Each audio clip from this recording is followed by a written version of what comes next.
अस्सलाम वालेकुम। अब हम देखेंगे कि हम जेनेटिक एल्गोरिदम किस तरह यूज़ करते हैं अपने लोकल सर्चेज़ में।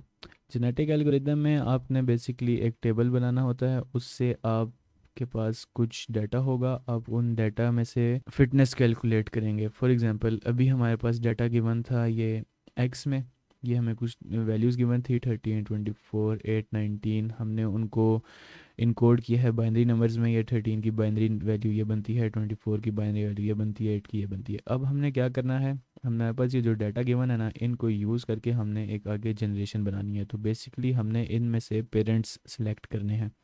उन पेरेंट्स की हमने फ़िटनेस कैलकुलेट करने के लिए हमें ये टेबल बनाने की ज़रूरत पड़ती है। इस टेबल में चीज़ें क्या क्या यूज़ होंगी वो भी बता दूंगा। यहाँ पर हमने अपने एफ ऑफ एक्स की वैल्यूज़ डालनी है। एफ ऑफ एक्स जैसा यहाँ पर हमें एक इक्वेशन गिवन है। ये बेसिकली ये लिखा हुआ है कि F of X equals to X square. यहाँ पर एफ ऑफ एक्स कुछ भी हो सकता है, आपकी प्रॉब्लम पे डिपेंडेंट। या तो वो इक्वेशन होगी या तो सिंपल एक्सप्लेन किया हुआ होगा इन सेंटेंस। किसी भी तरह आप इक्वेशन बना लें, उसको कुछ भी कर लें, आपके पास एक एफ ऑफ एक्स होगा जो आपकी गिवन वैल्यूज़ से एक नई वैल्यूज़ जनरेट कर रहा होगा। हमारे इस केस में हमारे पास x है, हमें इक्वेशन दी हुई है एक्स स्क्वेयर। तो हम क्या करेंगे, ये जो हमारी x वैल्यूज़ हैं इन सब का स्क्वायर लेके हम इधर फिल कर देंगे। तो मैं अगर इसका स्क्वायर लूँ तो ये उसने उसका स्क्वायर ले लिया। इस तरह हम इन सब की स्क्वायर ले लेंगे। फिर हमने क्या करना है, ये जो भी एफ ऑफ एक्स जितनी भी हमारी वैल्यूज़ आई हैं इनका हमने सम लेना है, और फिर इनका एवरेजेस भी हमने इधर लिख देने हैं। तो हम सबसे पहले इनका सम लेंगे, फिर हम यहाँ पे इस सम को यूज़ करते हुए हम एवरेज ले लेंगे। हमारे पास जब एवरेज आ गई, अब हमने क्या करना है, हमने अपने प्रोबेबिलिटी काउंट के कॉलम को फिल करना है और एक्सपेक्टेड काउंट के कॉलम को फिल करना है। प्रोबेबिलिटी काउंट के कॉलम को फिल करने के लिए हमारे पास ये फार्मूला होता है कि हमारे पास एफ ऑफ एक्स की जो वैल्यू है ये उसको डिवाइड करना है हमने अपनी टोटल वैल्यू के साथ। तो हम क्या करेंगे, एफ ऑफ एक्स को डिवाइड कर देंगे हमारी टोटल वैल्यू। टोटल वैल्यू हमारी यहाँ पे क्या बन रही है, 1170।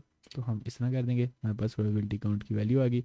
इस तरह हम ये अपने इन चारों डाटा सेट्स के लिए कर देंगे। फिर हमारे पास अगर हमें देखना हो कि हमने प्रोबेबिलिटी काउंट सही निकाली है या नहीं, तो हमें इन सब का सम लेंगे। अगर इनका सम हमारे 1 के बराबर आ जाता है तो हम बोलेंगे हमने अपनी कैलकुलेशन बिल्कुल सही की थी। देखें हमारा सम उसका 1 के बराबर आ गया, तो हमने बोला हमने जो प्रोबेबिलिटी निकाली है वो बिल्कुल सही है।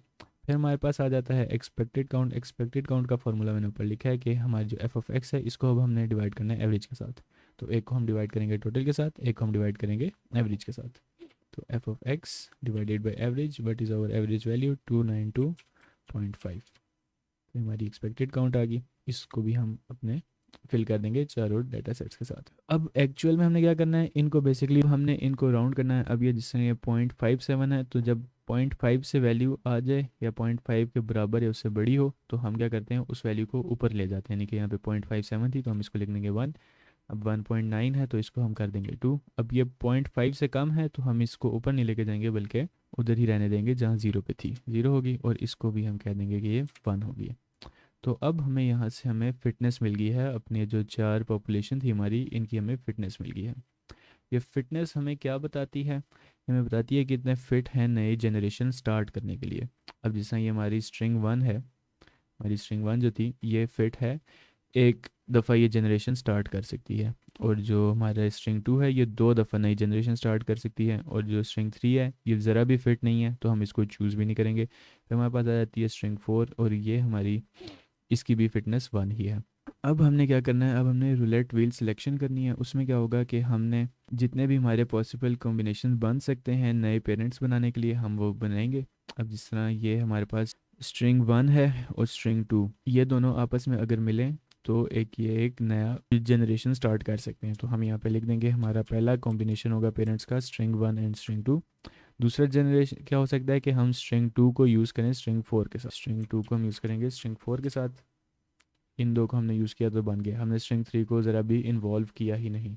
अब देख रहे हैं यहाँ पर 2 सिर्फ 2 दफ़ा यूज़ हुआ। अब हम 2 को तीसरी दफ़ा यूज़ नहीं कर सकते, क्यों, क्योंकि उसकी जितनी फिटनेस थी वो उतनी दफ़ा यूज़ हो चुका है। इसी तरह 1 स्ट्रिंग 1 जो थी वो एक ही दफ़ा यूज़ हो सकता था तो हमने उसको एक ही दफ़ा यूज़ किया। स्ट्रिंग 4 थी वो एक ही दफ़ा यूज़ हो सकता था, हमने उसको एक ही दफ़ा यूज़ किया। स्ट्रिंग 2 थी वो 2 दफ़ा यूज़ हो सकती थी तो पहले हमने इसको इस पेरेंट के साथ यूज़ किया और फिर हमने इसको इस पेरेंट के साथ किया। अब हम स्ट्रिंग 2 को दोबारा यूज़ नहीं कर सकेंगे।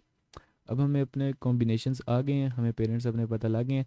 अब हमने इन पेरेंट्स को यूज़ करके अपने जनरेशन किस तरह प्रोड्यूस करनी है, अब हम वो तरीके देखेंगे।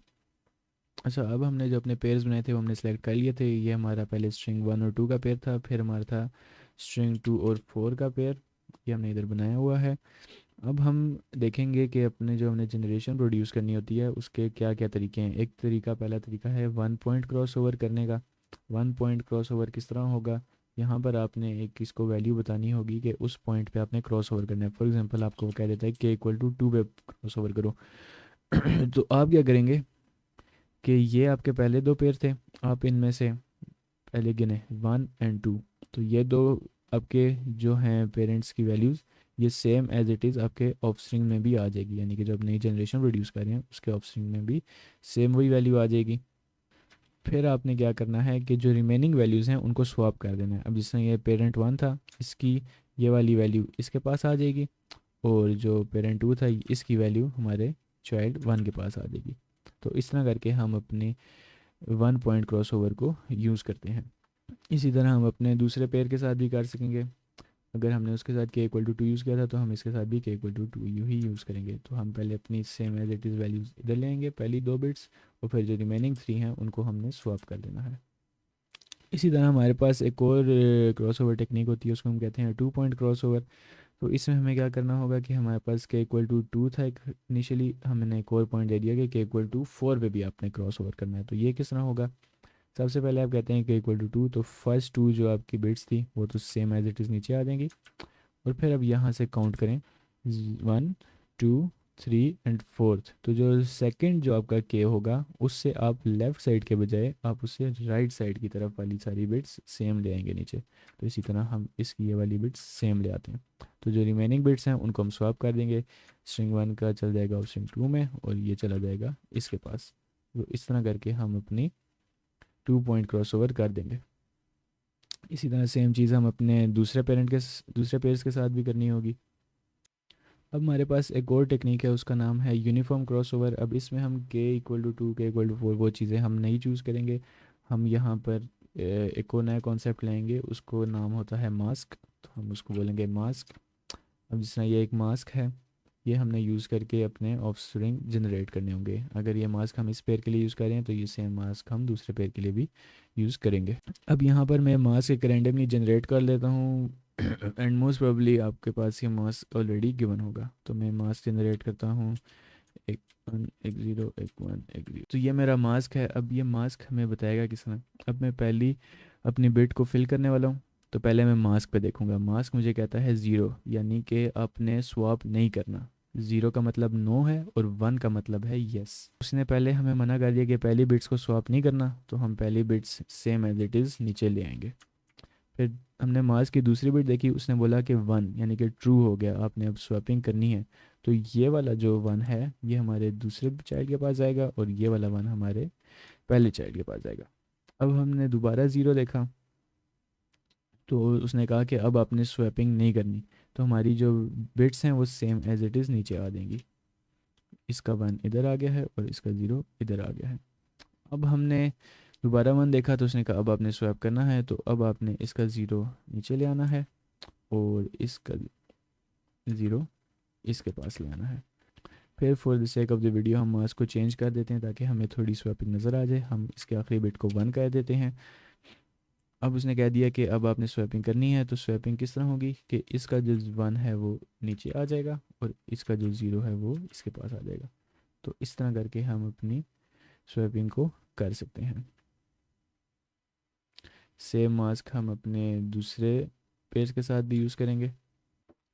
इस तरह करके आप अपने मास्क यूज़ करके यूनिफॉर्म क्रॉसओवर कर सकते हैं। तो ये 3 डिफरेंट टेक्निक्स थी जिनसे आप जनरेशन प्रोड्यूस करेंगे। ये तो आपको मोस्ट प्रोबेबली गिवन होगा कि आपने कौन सी क्रॉसओवर टेक्निक यूज़ करके आपने जनरेशन प्रोड्यूस करनी है। अगर ना पता हो तो आप किसी को भी यूज़ कर सकते हैं। अब आपके पास ये नई स्ट्रिंग्स जब आ गई, तो अभी हमने फर्स्ट जनरेशन तक गए। अगर आपको बोला हो कि आपने थर्ड जनरेशन तक जाना है, तो आप ये वाला जो स्टेप है, ये वाली स्ट्रिंग्स आप लेंगे, किधर लेंगे, जो हमने सबसे पहले शुरू में टेबल बनाया था वो स्ट्रिंग्स आप इधर प्लेस करें, ये इधर प्लेस करें। आप फिर वो उसकी एक्स वैल्यू बनाएंगे, आप उसका एफ ऑफ एक्स कैलकुलेट करेंगे, दोबारा से आप टेबल फिट करेंगे। अभी जो नई आपके पास जनरेशन आई है आप उसकी फ़िटनेस कैलकुलेट करेंगे, उसकी फ़िटनेस कैलकुलेट करने के बाद आप दोबारा उन जनरेशन को यूज़ करके एक और जनरेशन प्रोड्यूस करेंगे। इस तरह आप करते रहेंगे जब तक आपकी रिक्वायरमेंट पूरी नहीं हो जाती। रिक्वायरमेंट क्या है कि आपको बताया होगा कि आपने इतनी जनरेशन तक जाना है। अभी हमने सिर्फ फर्स्ट जनरेशन तक गए हैं, अगर आपको थर्ड जनरेशन का बोला हो तो आप ये स्टेप 2 बार और करेंगे। तो इस तरह करके हम अपने जेनेटिक एल्गोरिदम को यूज़ करते हैं।